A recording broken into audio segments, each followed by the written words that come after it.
Milo shithamlok ka serial number to somthum pangana ania kahlasak tur hi Khawvel mamawh Isua Krista pu zai remoya phwa ani.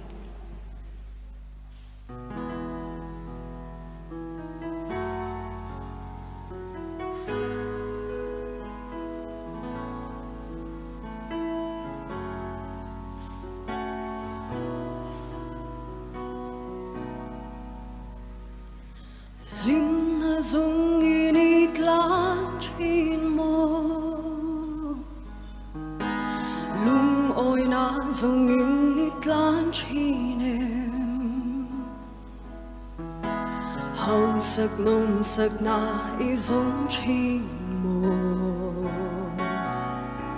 lim na lung oi na hau sak nom sak na Iva hu em le I mamawh tu I hu em Lim na thoan kling tu Isua tau lung oi na kim tu Isua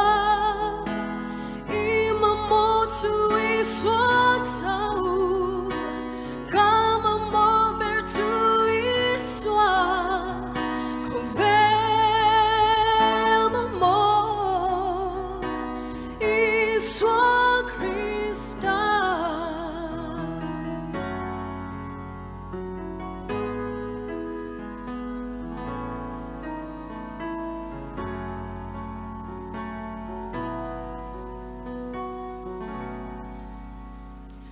Khawvel lim na tsa tuan da ilo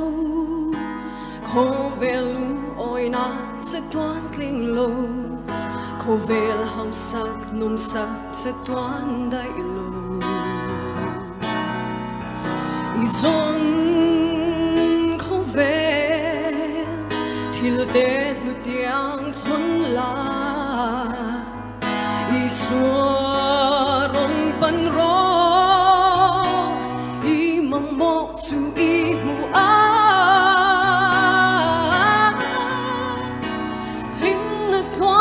Tu Isua tau lung oi na kim tu Isua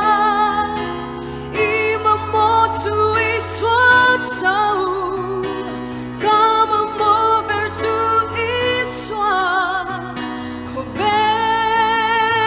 mamawh Isua Krista nun bay to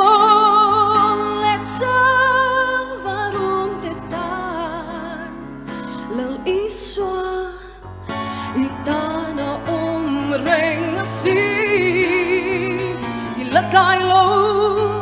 an nen rong pan la an